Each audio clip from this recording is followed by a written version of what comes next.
এখানে লোপার নিডেল উপর থেকে কিন্তু 3 ভাগের 1 ভাগের মধ্যে নিডেলটা নামতেছে। এখন আমাদের বেল টাইমিং করার জন্য যে কাজটি করতে হবে সেটা হচ্ছে আমরা চেক করব কিভাবে যে আমাদের এই টাইমিংটাই সঠিক বা এটা রং। এই হচ্ছে একটা ওয়ে। আরেকটা ওয়ে হচ্ছে আমাদের কারো কাছে সিমটা আছে বা এরকম যদি প্লাস থাকে এরকম প্লাস দিয়েও করা যাবে, যেটা আমরা ফ্যাট লকে করে থাকি। কয়টা সিস্টেমে করা যায় সেটা আমি দেখাচ্ছি। ঠিক যেখান থেকে আমি ধরছিলাম ঠিক সেখানে এসে এটা লক হয়ে গেছে, কিন্তু আমার লোপাটা কিন্তু এখনও পিছনে এসে দাঁড়ায়নি, অর্থাৎ আমার বেল টাইমিং এখনও হালকা রং আছে। এই একটা সিস্টেম আছে। আর আরেকটা সিস্টেম আছে হচ্ছে সেই ছিদ্র দাঁড়াও লোপারের ছিদ্র, আর এখানে আমাদের সেন্টারে একটি নিডেল রয়েছে, এই নিডেলটা, অর্থাৎ এই পাশে দুইটায় এই পাশে দুইটা, 4টা, আর মাঝখানে আছে একটা, 5টা। অর্থাৎ আমাদেরকে এই 5 নম্বর নিডেল ফলো করতে হবে। টাইমিংয়ের ক্ষেত্রে আমরা কিন্তু দেখাছিলাম একরকম, আর এখন এই বেল টাইমিংয়ের ক্ষেত্রে কিন্তু এখন কিন্তু আবার এই 5 নম্বর নিডেল। এই 5 নম্বর নিডেলটা সিমটাটা ডিয়ার অডিয়েন্স, আসসালামু আলাইকুম। ডিয়ার অডিয়েন্স, আজকে আমরা ফ্ল্যাট সিমার সুইং মেশিনের 13 নম্বর পার্ট দেখবো, অর্থাৎ সেমিনার নাম্বার 13। এই 13 নম্বর পার্টে আমরা আজকে দেখবো যে ফ্ল্যাট সিমার সুইং মেশিনের কীভাবে বেল টাইমিং করে। তো অ্যাকচুয়ালি এই ফ্ল্যাট সিমার সুইং মেশিনে বেল টাইমিং হয় না, হয় হচ্ছে জয়েন্ট কানেক্টিং টাইমিং, যেটা আমরা ফ্ল্যাট লক মেশিনে বেল টাইমিং বলে থাকি বা বেল টাইমিং হয়ে থাকে। কিন্তু এই মেশিনে আমরা দেখবো যে এই মেশিনের বেল যেহেতু হয় না, জয়েন্ট কানেক্টিং, কিন্তু এই টাইমিংটার নাম অনেকে বেল টাইমিং বলে পরিচিত বা বেল টাইমিং নামে চিনে। এই যে আপনারা দেখতে পাচ্ছেন যে আমাদের টাইমিং কিন্তু আউট। এই যে নিডেল বার কিন্তু হাইট ঠিক আছে, মানে লোপারের হোল্ডার কিন্তু শক্ত আছে, লোপার হোল্ডার লড়তেছে না, কিন্তু আমাদের নিডেল এই দেখেন উল্টাপাল্টা নামতেছে। এই দেখেন উল্টাপাল্টা নামতেছে। আমরা যদি লোপার হোল্ডার ধরে রাখি, নিডেল বার কিন্তু একাই চলতেছে। এই যে নিডেল বার কিন্তু একাই চলতেছে। তো এটাই হচ্ছে আসলে সাধারণত বেল টাইমিং করার মানে বোঝার একটা উপায়, যে কোন সিস্টেমে থাকলে বুঝবো যে আমাদের বেল টাইমিং রং আছে। এই ধরেন আমরা এখন এই যে টাইমিংটা এখন যেটা আছে এটা ঠিক আছে, আবার এই যে পাশে রং, অর্থাৎ এইভাবে যদি থাকে তাহলে আমাদের নিডেল ভাঙবে, লোপারে সুতা কাটবে বা সেলাই হবে না, একদম বিভিন্ন ধরনের ঝামেলা হবে। তো এই বেল টাইমিংটা কীভাবে করতে হয় সেটা আমি আপনাদেরকে দেখাবো। বেল টাইমিং আর জয়েন্ট কানেক্টিং টাইমিং একই মূলত। এই ফ্ল্যাট সিমার মেশিনের বা ফ্ল্যাট লক মেশিনে 2 ধরনের সিস্টেম, একটা হচ্ছে নিডেল বারের যেই অ্যাটাচমেন্ট সেটা, আরেকটা হচ্ছে লোপারের অ্যাটাচমেন্ট। তা আমরা যদি পুলি ঘুরাই তাহলে সেক্ষেত্রে আমাদের কিন্তু এই যে নিডেল বার কিন্তু চলতেছে, কিন্তু এই যে লোপার কিন্তু চলতেছে না। হ্যাঁ, মানে যে কোনো একটা বন্ধ আছে, দেখছেন লোপার কিন্তু বন্ধ আছে, নিডেল বার কিন্তু চলতেছে। তো এই বেল টাইমিং বা জয়েন্ট কানেক্টিং টাইমিং করার জন্য কিন্তু আমাদের এখানে যে টপ কাভার, এই টপ কাভারটা কিন্তু খুলে নিতে হবে। তা আমি আরেকটা কথা বলে রাখি, এক্সট্রা কথা, সেটা হচ্ছে এটা হচ্ছে JBL ব্র্যান্ডের মেশিন। আর যদি ইয়ামাটো মেশিন হয় সেক্ষেত্রে ইয়ামাটো আর JBL প্রায় সেম একই নিয়ম হবে। আর যদি পেগাসাস হয় বা সিংলিং হয়, সিংলিং ব্র্যান্ডের কিন্তু এখানে একটা অটোমেটিকলি একটা কাটা অংশ থাকে, যেখান দিয়ে আপনারা চাইলে এই মেশিনের বেল টাইমিংটা বা জয়েন্ট কানেক্টিং টাইমিংটা করতে পারবেন। তো আমরা ইয়ামাটো এবং JBL এই দুইটা ব্র্যান্ডের যেহেতু একই নিয়ম, তো সেক্ষেত্রে আমাদের উপরে টপ কাভারটা অবশ্যই খুলে নিতে হবে। আমরা টপ কাভার খুলে নিলাম। এখন এটা করার জন্য সবচেয়ে বেশি সুবিধা হচ্ছে আমাদের এই অয়েল যে পাম্পটা রয়েছে সেই পাম্পটা খুলে যদি আমরা করি তাহলে অনেক সুবিধা হয়। কিন্তু এই পাম্পটা খোলার ক্ষেত্রে কিন্তু একটু কিছু অসুবিধা আছে। সেটা হচ্ছে এখানে 2টি স্ক্রু আছে অয়েল পাম্প খোলার জন্য। এই 2টি স্ক্রু লুজ দেওয়ার জন্য কিন্তু আবার এখানে কোনো ড্রাইভার ঢুকানো যাচ্ছে না এই টেনশন পোস্টের সেটআপের কারণে। তো টেনশন পোস্টটা সেটআপটা খুললে তারপর যে এই 2টা স্ক্রু খোলা যায়। এই জন্য আমরা এটা খুললাম না, আমি আপনাদেরকে দেখাবো শর্টকাটে কীভাবে বেল টাইমিং বা জয়েন্ট কানেক্টিং টাইমিংটা করবেন। তো আমরা টপ কাভারটা খোলার পরে এখানে আমরা দেখতে পাচ্ছি এই যে এখানে আপনারা দেখেন একটা ওদিক দিয়ে আবার নিডেল ভেঙে যাবে যদি এটা না ধরে রাখি।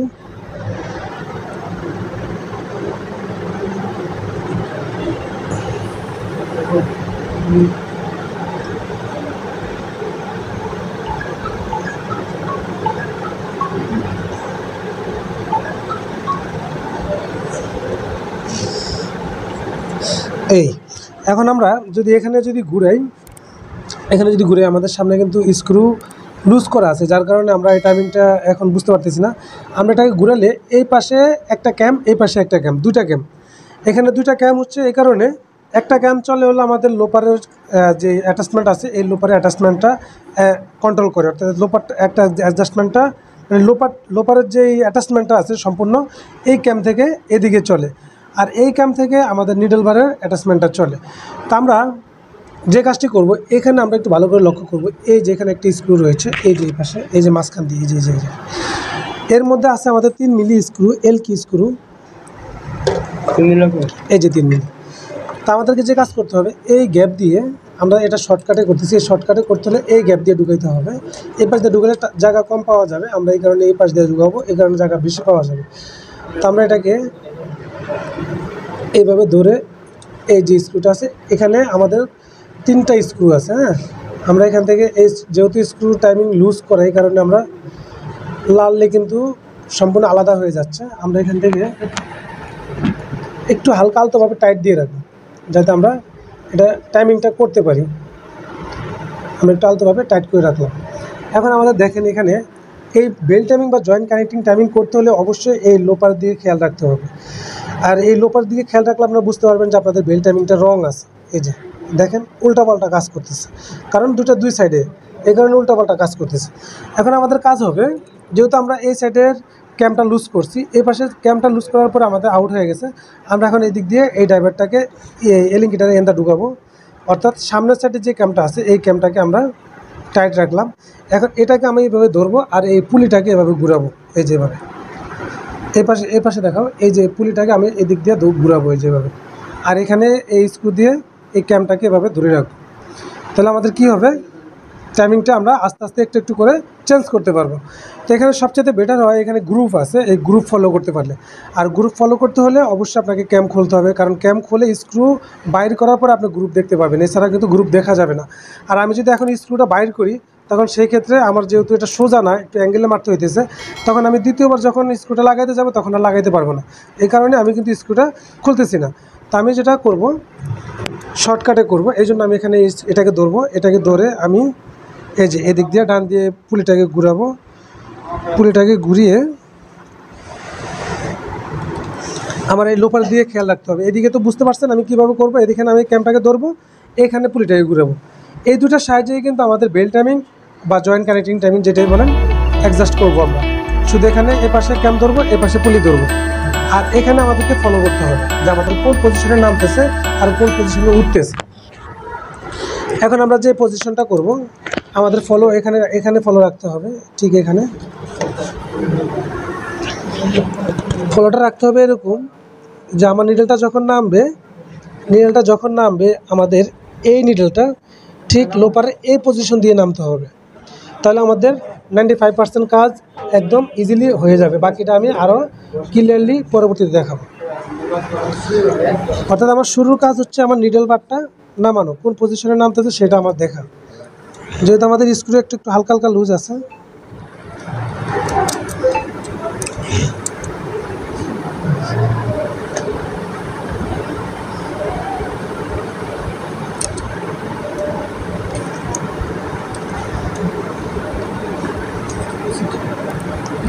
মোটামুটি লাইনে চলে আসতেছে, এই যে লাইনে আসতেছে।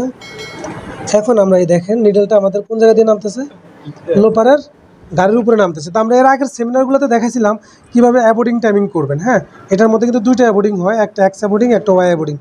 তো এক্স অ্যাবোর্ডিংয়ের কাজ হচ্ছে সামনে এবং পিছনে যাওয়া, ওয়াই অ্যাবোর্ডিংয়ের কাম হচ্ছে সামনে পিছনে যাওয়া, এক্স অ্যাবোর্ডিংয়ের কাম হচ্ছে ডানে বামে যাওয়া। তো এইভাবে এই যে অ্যাবোর্ডিংয়ের ভিডিওটা যদি না দেখে থাকেন, তাহলে ওই ভিডিওটা দেখলে এই টাইমিংটা আপনার জন্য করতে সুবিধা হয়ে যাবে। তো আপনারা যারা দেখেন নাই, ওই অ্যাবোর্ডিংয়ের ভিডিওটা দেখে নেবেন। এখন আমাদের কাজ হচ্ছে আমাদের নিডলটা নিচে নামাবো, যেহেতু লোপারের উপর দিয়ে নামতেছে, এই লোপারটাকে আমরা 3 ভাগ করবো। হ্যাঁ, এখান থেকে এখানে যে স্লোপটা রয়েছে সেখানে 3 ভাগ করে 3 in 1 হিসাবে আমরা টাইমিংটা করব। যেহেতু আমাদের অ্যাবোর্ডিং লড়ে নেই, তাহলে আমাদের এটা অটোমেটিকলি হয়ে যাবে, মিলে যাবে। এই যে এখানে লোপার নিডল উপর থেকে কিন্তু 3 ভাগের 1 ভাগের মধ্যে নিডলটা নামতেছে। এখন আমাদের বেল্ট টাইমিং করার জন্য যে কাজটি করতে হবে সেটা হচ্ছে আমরা চেক করব কীভাবে যে আমাদের এই টাইমিংটাই সঠিক বা এটা রং। তাহলে সেক্ষেত্রে আমরা ফলো করবো আমাদের সামনে দিয়ে যে পজিশনে যাবে, ঠিক সেম ফ্যাডলকের মতো সামনে দিয়ে আমাদের যে পজিশনে যাবে, পিছন দিয়েও কিন্তু সেই পজিশনে যেতে হবে। যদি যায় তাহলে আমাদের বেল্ট টাইমিংটা পারফেক্টলি ওকে হবে। এ হচ্ছে একটা ওয়ে। আরেকটা ওয়ে হচ্ছে আমাদের কারো কাছে সিমটা আছে বা এরকম যদি প্লাস থাকে, এরকম প্লাস দিয়েও করা যাবে। যেটা আমরা ফ্যাট লকে করে থাকি, কয়টা সিস্টেমে করা যায় সেটা আমি দেখাচ্ছি। আমি নিডেলের সামনে একদম 1 নম্বর নিডেলের কাছে আমি লোপাটা নিয়ে আসলাম, এনে আমি এখানে এটাকে মার্ক করলাম। এটাও অনেকের কাছে যদি সিমটা থাকে তাহলে সিমটা দিয়ে করা যায়, বা এটাকে এখন আমি কি করব, মেশিনটাকে উল্টা ঘুরিয়ে আমি যখন আবার এই পাশে আনবো, আমার ঠিক যেখান থেকে আমি ধরছিলাম ঠিক সেখানে এসে এটা লক হয়ে গেছে, কিন্তু আমার লোপাটা কিন্তু এখনও পিছনে এসে দাঁড়ায়নি, অর্থাৎ আমার বেল টাইমিং এখনও হালকা রং আছে। এই একটা সিস্টেম আছে। আর আরেকটা সিস্টেম আছে হচ্ছে, আমরা কটা সিস্টেম দেখলাম, 2টা। আরেকটা সিস্টেম হচ্ছে এই যে এখান দিয়ে নামার সময় আমাদের এই যেই, আসলে এটা খুব নিখুঁত একটা কাজ, এটা খুব সহজে দেখানো যায় না, খুব সাবধানের সাথে করা লাগে। এখন আমাদের যেই লোপারের যে আই পজিশন আছে,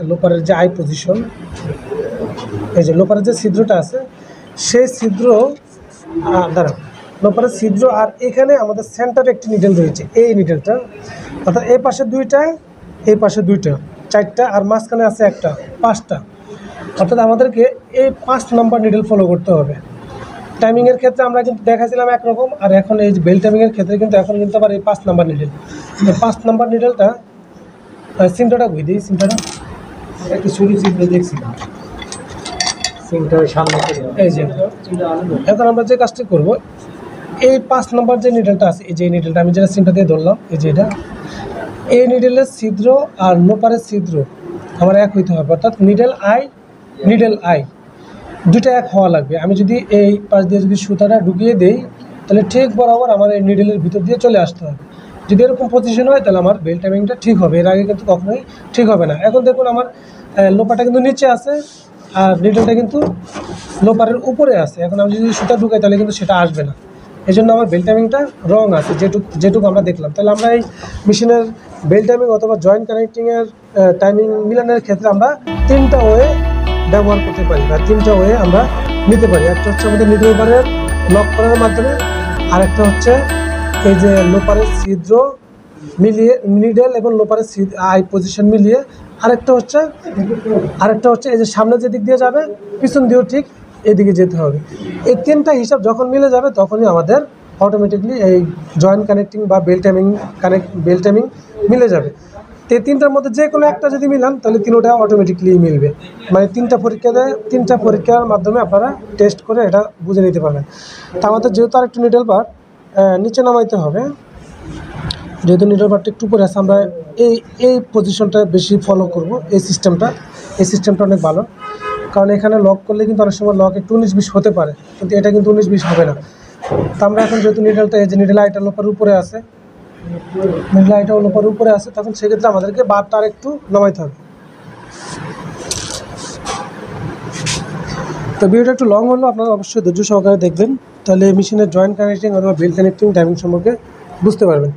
তো আমরা ঠিক ওই আগের নিয়মেই প্রথম ক্যাম্প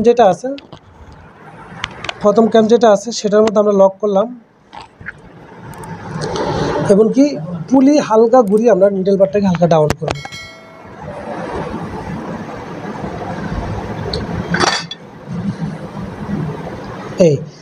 এখন আমি কি করব, উল্টা হয়েছে,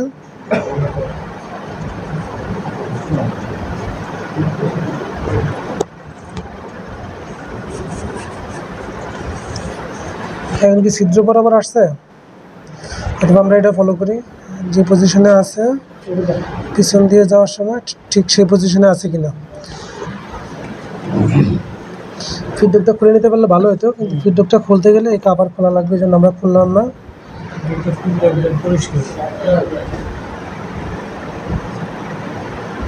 এই যে মোটামুটি আমার মনে হয় লোপার আই এবং নিডেল আই 2টা এক সমান আছে এখন, আশা করা যায়। আর আমরা এভাবে যদি একটু পরীক্ষা করি, আমার এখন লোপারটা নিডেলের যে জায়গায় আছে, ঠিক আমি এটাকে উল্টা ঘুরিয়ে দেখবো আমার ঠিক সেই জায়গায় আছে কিনা। আর এদিক দিয়ে আরেকটা জিনিস খেয়াল করবো, এই যে নিডেলটা নামতেছে, অ্যাবোর্ডিং অটোমেটিকলি মিলে গেছে, এবং আমাদের যে টাইমিং, সেই টাইমিংটাও কিন্তু অটোমেটিকলি ঠিক আছে। আমার মনে হয় এটাই ঠিক আছে। তো এই নিয়মে চাইলে আপনারা এই জয়েন্ট কানেক্টেড টাইমিং করে নিতে পারেন। তো ভিডিওটি ভালো লাগলে অবশ্যই একটি লাইক করে দেবেন, চ্যানেল নতুন হলে অবশ্যই চ্যানেলটি সাবস্ক্রাইব করে রাখবেন এবং পাশে থাকা ঘন্টা আইকন বেলটি বাজিয়ে রাখবেন এই ধরনের নতুন নতুন ভিডিও নেক্সট টাইম পাওয়ার জন্য। তারপর আপনারা কি কাজ করবেন, এখানে যে ক্যাম্পা আছে সেই ক্যামের স্ক্রুগুলো টাইট করে দেবেন।